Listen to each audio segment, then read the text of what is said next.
Senhor presidente, senhores vereadores, aos companheiros da imprensa que nos prestigiam aqui, a todos os senhores e senhoras que estão presentes na casa, aqueles que nos assistem pela internet. Nós estamos hoje tendo diversas manifestações bastante importantes nessa casa, e eu, motivado inclusive pelas situações do que nós temos visto acontecer pelo mundo, venho fazer uma reflexão também sobre intolerância.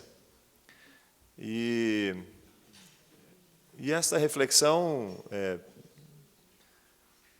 a construir enquanto das outras manifestações. Mas antes disso, eu quero prestar aqui uma homenagem à família do seu Alívio Zim, nosso amigo.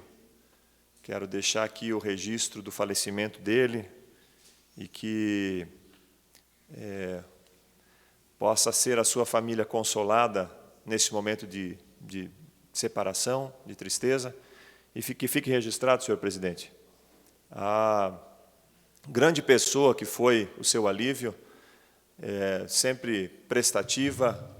Eu o conheci por conta de que estudei com a sua filha, Leila, e no seu comércio sempre atendendo a diversas solicitações e situações dentro daquilo que era possível para ele fazer, além de outras atividades de cunho social que ele também participava.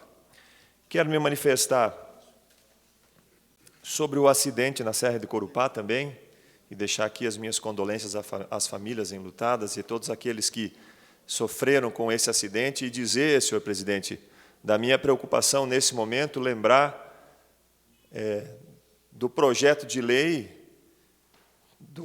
da Assembleia Legislativa, que gostaria ou que pretendia que o tráfego fosse todo ele desviado pela Serra de Corupá, por ser a Serra de Corupá mais segura, ou seja, qual o motivo pelo qual foi feito isso. Se este acidente tivesse acontecido com um caminhão com algum produto tóxico, certamente que os mananciais que depois vão servir Corupá e Jaraguá estariam prejudicados. E é isso que nós sempre estivemos falando. Foi um acidente com um ônibus, houve vítimas fatais, houve vítimas que não foram fatais, estão nos hospitais se recuperando, mas acidentes de proporções terríveis poderiam acontecer também. Então, por isso também não somos favoráveis a essa limitação, porque todo o tráfego seria por aqui, por Corupá, segundo o projeto de lei apresentado na Assembleia Legislativa. Senhor, lhe dou uma parte, presidente. Lhe dou uma parte, vereador. Obrigado pela parte. Muito bem lembrado, vereador Petit. Quando esse projeto adentrou a Assembleia Legislativa, nós, no exato momento, buscamos o apoio de todas as entidades em São Bento e nos colocamos contrário com o apoio da Câmara de Vereadores em relação a dizer que o tráfego pela Serra de Corupá não oferecia risco a manancial nenhum. Nós tivemos com esse lamentável acidente, inclusive uma senhora caindo dentro do rio lá, e sendo socorrida por um dos motoristas, na hora do acidente lá.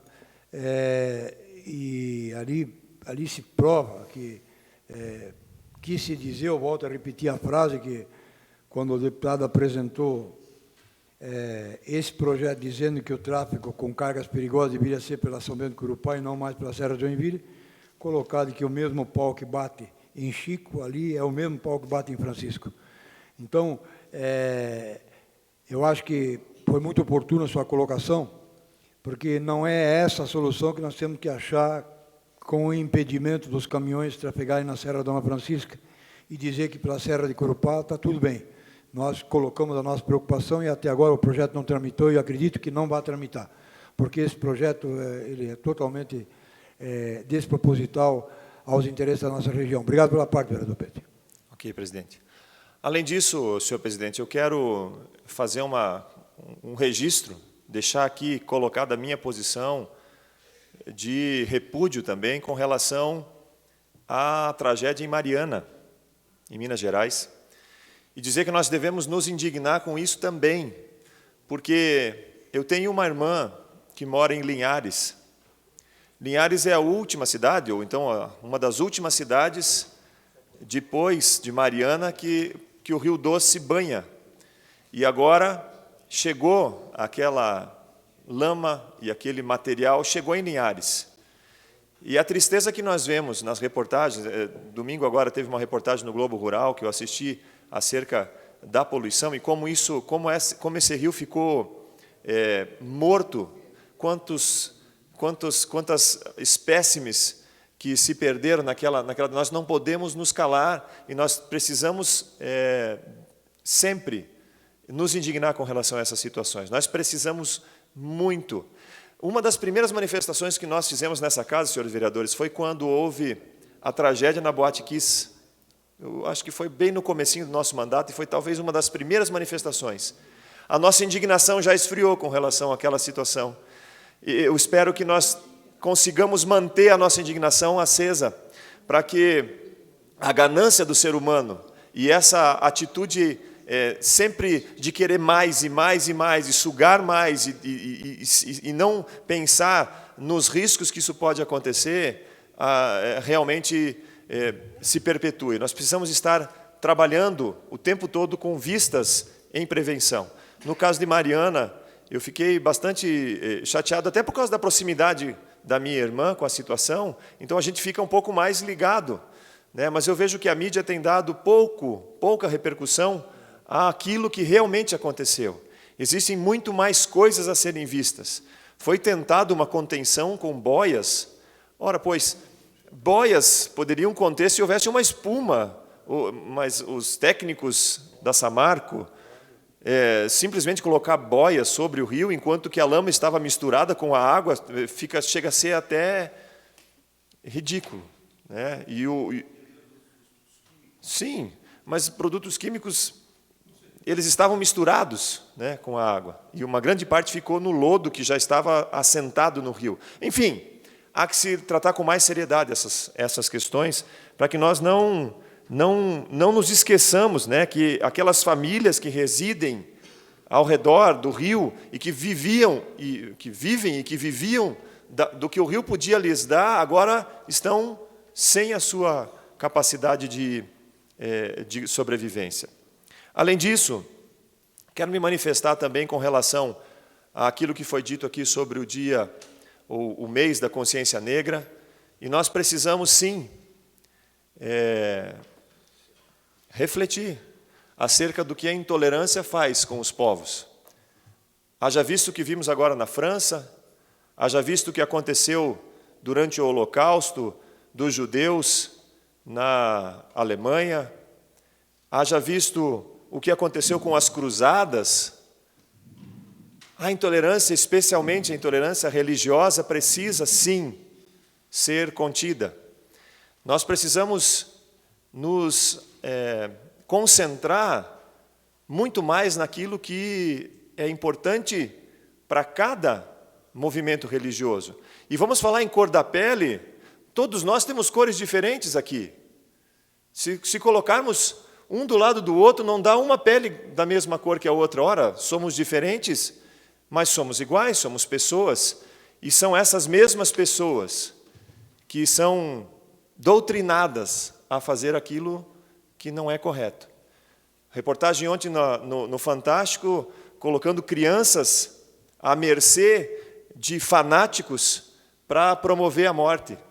E isso também acontece aqui no Brasil, não com essas proporções, mas assim como acontece com qualquer religião, em qualquer religião, existem pessoas intolerantes que acabam denegrindo aquilo próprio, da própria doutrina que eles seguem.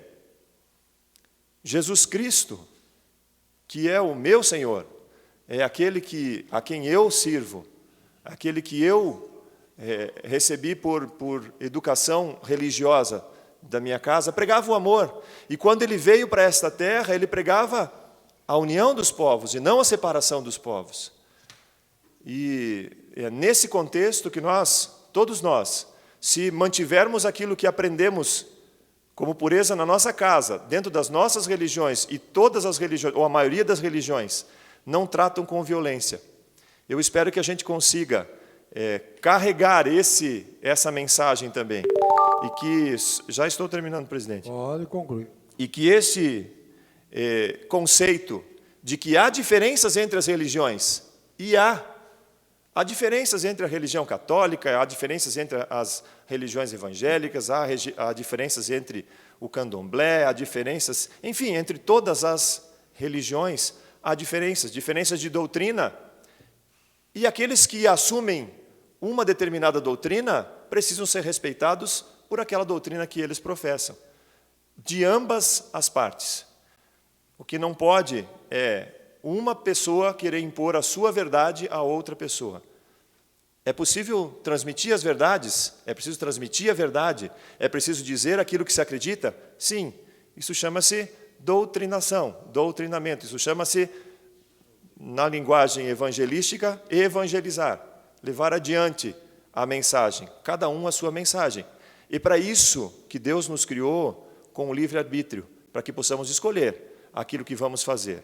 O que não dá é para generalizar, e nós, de forma alguma, podemos generalizar que esta ou aquela é melhor ou pior, mas nós precisamos aceitar aquilo que acreditamos e levar adiante a nossa mensagem, mas principalmente a mensagem da paz e do amor. Obrigado, senhor presidente. Obrigado, vereador. Rapidamente, para fazer uso da palavra, eu transmito os trabalhos da mesa diretora ao vereador vice-presidente dessa casa, vereador Tício Vladimir Rimmiger. Passo a palavra, então, ao vereador, presidente dessa casa, Edmar Geraldo Salomão, que terá até 10 minutos dentro da palavra livre para suas considerações.